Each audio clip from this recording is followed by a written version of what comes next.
Hola, ¿cómo están? Bienvenidas y bienvenidos a este nuevo video. Antes de iniciar con el libro que hoy quisiera compartir con ustedes, quiero recordarles que siguen abiertas las inscripciones para el registro del curso que voy a dar próximamente en 17 Instituto de Estudios Críticos.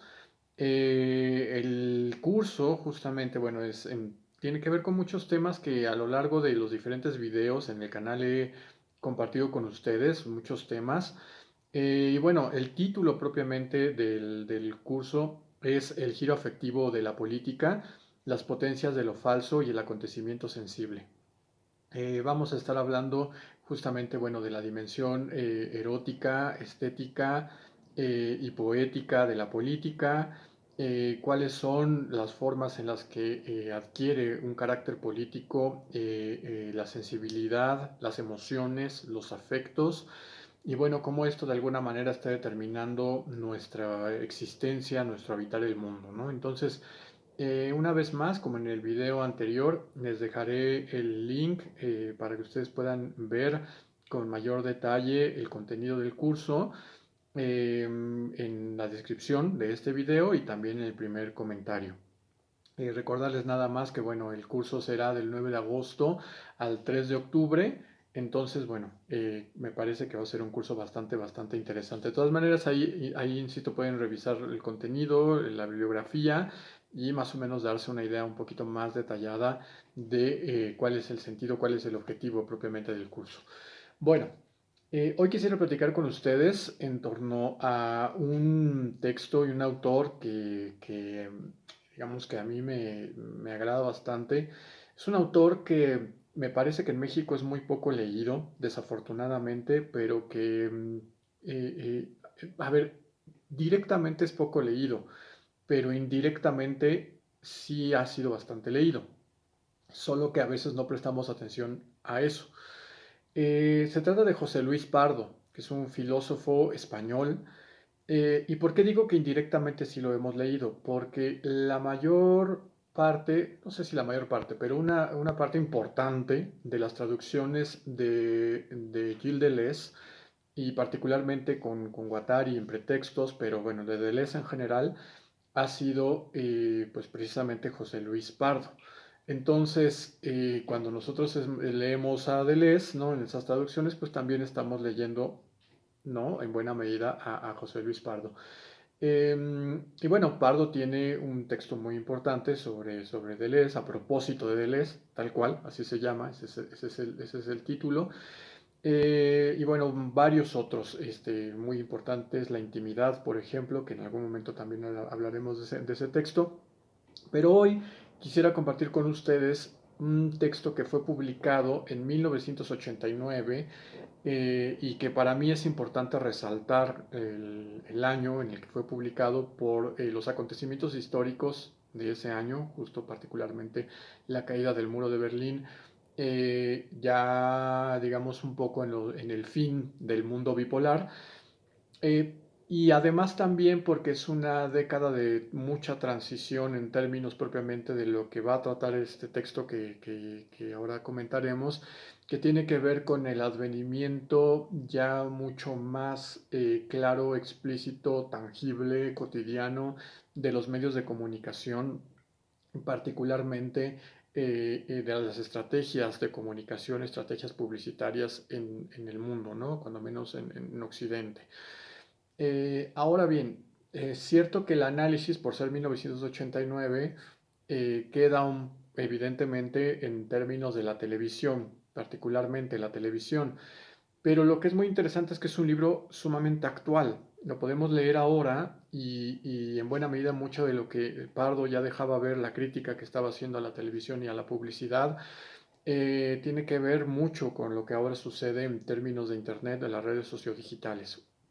Les decía que originalmente fue publicado en 1989, aunque esta edición es de 2004 y el autor lo prologa y un poquito como dejando ver en 2004, bueno, la pertinencia que puede tener este texto que, insisto, hoy 2021 me parece que la sigue teniendo. El texto se llama La banalidad y es editado por Anagrama.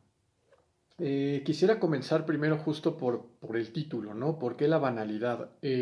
José Luis Pardo va a recuperar una idea muy importante de Michel Foucault, que va a decir lo siguiente. Michel Foucault dice: nadie ignora estas banalidades, pero el hecho mismo de que sean banales no significa que no existan. En presencia de hechos banales nos corresponde descubrir o intentar descubrir los problemas específicos y quizá originales adheridos a ellos. Lo que está diciendo Foucault, y es interesante que abra justamente con esta cita, es que precisamente en aquello que ya hemos normalizado al grado tal que nos parece banal pensar sobre ello, es precisamente en donde deberíamos estar pensando.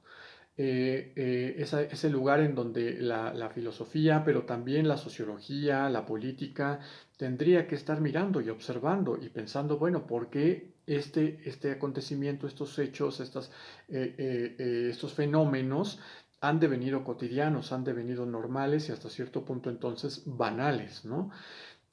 ¿Por qué? Pues finalmente quienes han leído a Foucault están familiarizados más o menos con su obra, pues es precisamente en esas banalidades, en esas normalizaciones, en donde Foucault va a encontrar que se inscribe de manera mucho más importante el poder.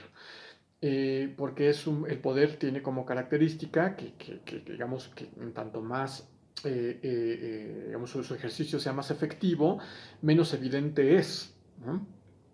Cuando se tiene que explicitar, evidenciar, el poder en buena medida empieza un poquito como a perder fuerza, ¿no?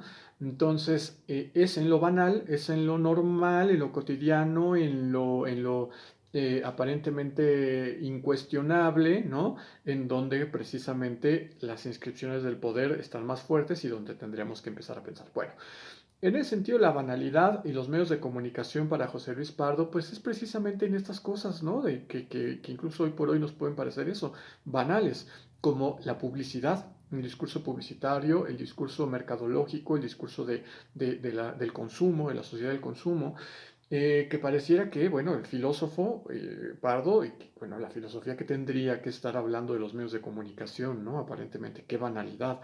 Pues justo no, y justo es lo que deja ver José Luis Pardo. Bueno, eh, evidentemente recuperaré solamente una de sus múltiples líneas de discusión que el autor está trabajando en su texto y que precisamente tiene que ver con los procesos de normalización de los medios de comunicación. Es decir, más allá de hacer un trabajo meramente semiótico o hermenéutico del discurso publicitario o de la imagen audiovisual o de la comunicación audiovisual, lo que interesa a Pardo es cuáles son precisamente las relaciones de poder que de alguna manera están circulando detrás de esto que hemos normalizado y banalizado, que es precisamente el discurso de la publicidad, el discurso del consumo. En este sentido, es muy interesante porque, bueno, Pardo dirá lo siguiente, y quisiera citar para que un poquito empezar la discusión, ¿no? Dice: en este libro hemos apostado con todas las consecuencias por vivir, pensar los medios y la comunicación como si no hubiera sistema del emisor ni comunidad ideal de los destinatarios, sino un conjunto de reglas estratégicas de producción de situaciones normales. Esto es fundamental. O sea, los medios de comunicación lo que implican, lo que conllevan, son precisamente un conjunto de reglas estratégicas de producción de situaciones normales. Si nosotros recordamos a Foucault y cuando él está hablando del poder, él justamente estará diciendo que el poder es estratégico, que el poder nunca es un asunto de coacción o de formación de un cuerpo sobre otro cuerpo, sino que es estratégico, es acción sobre acción, de alguna manera determinar, orientar, incidir en las acciones de los otros, ¿no? Entonces, en este sentido, por eso el poder tiene un carácter estratégico. Los medios de comunicación, está diciendo Pardo, cumplen un papel fundamental en tanto que son reglas estratégicas, pero que están produciendo algo. Esto es muy, muy importante. ¿Por qué es importante? Porque de alguna manera invita a salir idea de cierta pasividad frente a los medios de comunicación o que los medios de comunicación simplemente reproducen lo que ya está ahí socialmente. No, sino que en realidad es un asunto cuando menos de ida y vuelta, ¿no? Entre lo socialmente establecido, ¿no? Y también el inscribir sobre eso social ciertas pautas, ciertas reglas de normalización. A final de cuentas, ¿qué es lo que hace el poder? Normalizar una forma de ver, una forma de sentir, una forma de actuar, de interpretar el mundo. Y si nosotros entendemos, bueno, la interpretación del mundo como construir el propio mundo que nosotros habitamos, pues en realidad ahí las relaciones de poder pues son fundamentales. Bueno, los medios de comunicación en ese sentido lo que hacen justo es producir situaciones normales, situaciones no cuestionadas, ¿no? Y en ese sentido es donde adquieren su poder. Más adelante dirá Pardo, ¿no? Los media han asumido en nuestras sociedades una parte fundamental de la semiotización del tiempo social. ¿Qué significa eso? Semiotización del tiempo social, de la significación del tiempo social, del sentido del tiempo social. Es decir, los medios de comunicación, si bien no podemos caer tampoco en teorías de la década de los 40, los 50, como la de Harold Laswell, de la bala mágica, la aguja hipodérmica, que tenía efectos directos sobre las audiencias, lo que pasaba en los medios de comunicación. Lo cierto que no. Lo que sí es verdad es que de alguna manera determinan en torno a lo que estamos pensando y la manera en que abordamos aquello que estamos pensando, ¿no? De alguna manera no solamente ponen la agenda, sino que ponen una forma de interpretar eso que nosotros estamos consumiendo los medios de comunicación, ¿no? Entonces semiotizan el tiempo social, la construcción de paisajes y personajes en medio de y con arreglo a los cuales se administra la vida cotidiana, la vida normal. Entonces, la construcción del mundo dado por garantizado, ¿no? De lo que llamamos la realidad, evidentemente está transversalizado por el contenido de los medios de comunicación, pero particularmente por la manera en la que los medios de comunicación aparentemente neutrales, que solamente informan o que solamente dan a conocer, posicionar un producto, un servicio, etcétera, de alguna manera están normalizando esa situación. Pardo en algún momento, y eso me parece muy interesante de análisis, particularmente para quienes se dedican al estudio de la comunicación o el periodismo, pero en realidad para todas y todos, que hace una reflexión en torno a en torno a la noticia, ¿no? La noticia periodística, ¿no? Y entonces dice, qué es lo que hace que un hecho, un acontecimiento, un fenómeno sea digno de llamarse noticioso, ¿no? Ese carácter de relevante, en tanto noticioso, es porque da cuenta que esa situación es excepcional, de tal manera que tiene las características suficientes como para que sea, digamos, recogido por los medios de comunicación y recogido por el periodismo, en tanto que es un acontecimiento, insisto, excepcional, sale de la vida cotidiana, sale de lo común. Pero Pardo le da un poquito la vuelta, ¿no? Porque dice, al mismo tiempo que están dejando ver acontecimientos excepcionales, que por eso son dignos de noticia y dignos de estar en primera plana o en el noticiero de la noche, etcétera, eh, lo que están dejando ver con esa excepcionalidad es que hay una normalidad. O sea, si esto es excepcional, significa que lo normal es esto otro. Por lo tanto, esto que fue excepcional es noticia. Aparentemente consumimos cosas excepcionales, pero en el trasfondo lo que está sucediendo es que está reafirmando la normalidad, reafirmando lo que debería ser normal y que por lo tanto esto que se salió de la normalidad, esta anormalidad, deviene en un acontecimiento noticioso. Entonces, bueno, lo que hacen los medios de comunicación y las noticias, aparentemente meramente informativas, es justamente estar fortaleciendo una forma de vivir, de entender, de participar, de estar, de habitar el mundo de manera normal, de manera cotidiana, de construir, por eso, dice Pardo, la vida cotidiana, la vida normal. En ese sentido, va a decir Pardo que la comunicación audiovisual no es un simple vehículo, ya sea bueno o malo, de información, ni tampoco un medio frío o caliente, ¿no? De comunicación, sino un conjunto de prácticas regladas como pautas de normalización a gran escala, ¿no? Eh, em, Claramente con medios fríos, medios calientes está haciendo una alusión a McLuhan, ¿no? Con su teoría de los medios, en tanto que los medios fríos para McLuhan son aquellos que donde no hay posibilidades, vamos a decir que reales o rápidas suficientes como para poder tener una respuesta a los contenidos de los medios de comunicación por el propio medio, ¿no? Y otros medios de comunicación que son medios calientes, decía McLuhan, en términos de que permitían una respuesta mucho más rápida, ¿no? Y mucho más efectiva por parte del receptor, ¿no? Bueno, más allá de esa teoría, que también, bueno, hay que tener en cuenta que es de los años 70, pues lo que está diciendo Pardo, pues no va por ahí, no tiene que ver con medios fríos, medios calientes, sino en dado caso, cuáles son esas prácticas, ¿no? Que se están reglando, ¿no? Que se están normalizando a gran escala, ¿no? Esto que estábamos diciendo ahora, ¿qué es lo que permite dar cuenta de qué es excepcional y qué no es excepcional? Es decir, porque cuando nosotros consumimos, insisto, los medios de comunicación, la publicidad, etcétera, un jabón que es excepcional, unos tenis que son excepcionales, pero también una noticia que es excepcional y que de alguna manera nos hace ver que la normalidad no es así, ¿no? Y que por eso tendrás esos tenis que son excepcionales, porque lo normal no es tener unos tenis con esas cualidades, ¿no? Que tú puedes consumir tal nota porque la información que está ahí es excepcional y lo normal cumple con otras cualidades. Entonces es una reafirmación cada vez que consumimos algo aparentemente excepcional, único, en realidad estamos reafirmando la normalidad, ¿no? Reafirmando la normalización. Entonces, pues es interesante porque el marketing juega con eso, juega con la excepcionalidad, ¿no?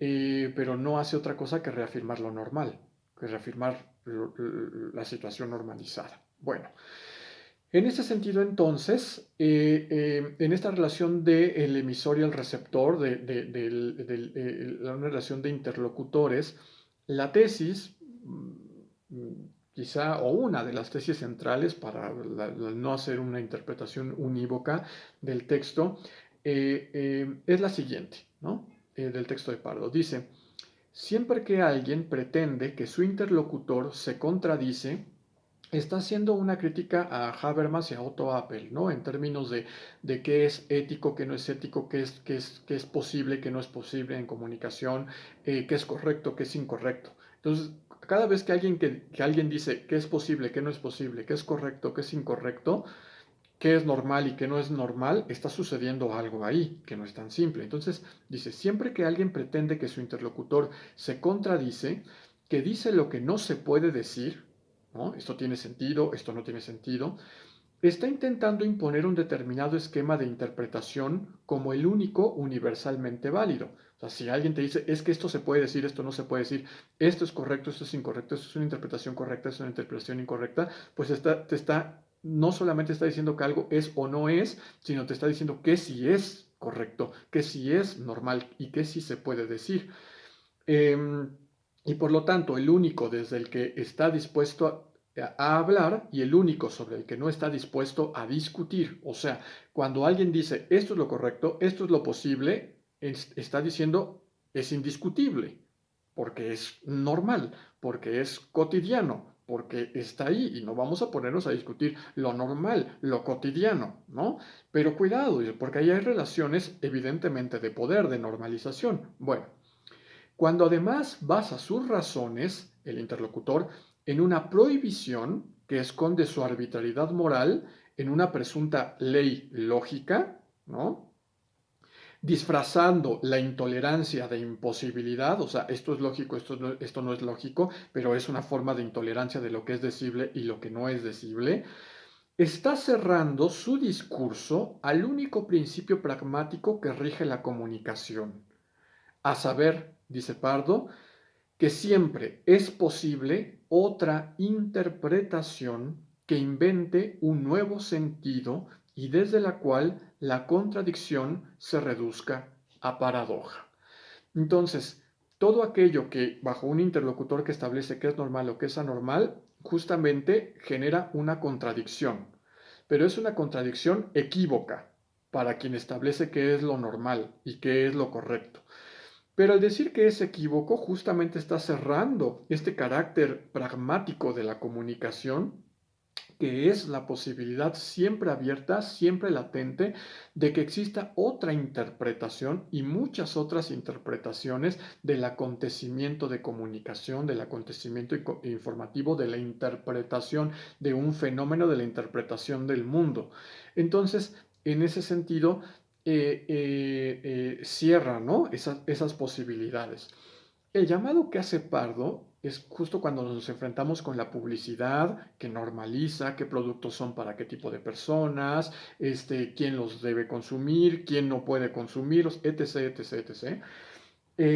Lo que dirá Pardo es un poquito como asumir este rol de receptor que no se identifique, ¿no?, con esa construcción que el medio de comunicación, que la publicidad está haciendo para mí como receptor. Lo que se espera de mí, lo que se espera que consuma, etcétera, ¿no? Entonces, en ese sentido, más bien salir como de la reafirmación de una identidad dada por los medios de comunicación hacia mí, hacia lo que se espera de mí, y más bien establecer una contradicción, pero además de una contradicción, una paradoja, pues resulta que yo no me identifico con eso. Resulta que esa no es la vida, el estilo de vida que yo quiero tener. Resulta que esas no son las formas de consumo que yo quiero tener. Entonces, en ese sentido, es, digamos, más que fortalecer el mundo construido por la publicidad y los medios de comunicación, ¿no?, en donde yo me identifico y fortalezco ese mundo al identificarme con tal y asumir una identidad en ese mundo preestablecido para mí, me desidentifico y creo una paradoja de ese mundo y creo también otra posibilidad. Creo lo que Pardo llamará un mundo otro o una multiplicidad de mundos otros que no encajan, que no fortalecen ese mundo de la publicidad, ese mundo del consumo, ese mundo de los medios de comunicación. Entonces, justo, bueno, 1989, por eso partíamos de ahí, pero pareciera que es muy actual, pareciera que hoy, particularmente con las redes sociodigitales, más que nunca, tenemos que enfrentar a la posibilidad justo de no identificarnos con el sujeto que se espera que seamos en términos de cómo usamos, qué producimos, qué compartimos, qué consumimos en los medios de comunicación y en las redes sociodigitales. Es una forma de resistencia, es una forma también de fugarse, ¿no?, de las redes sociodigitales, es una forma de decir no, o es una forma de decir preferir no, prefiero no. Y en ese sentido, bueno, la invitación a esa resistencia, pues nos la deja abierta José Luis Pardo en este texto que me parece que, insisto, tendríamos que recuperar, que les invito a su lectura y que, bueno, definitivamente pues espero que disfruten como yo lo he disfrutado. La banalidad, José Luis Pardo, editorial Anagrama.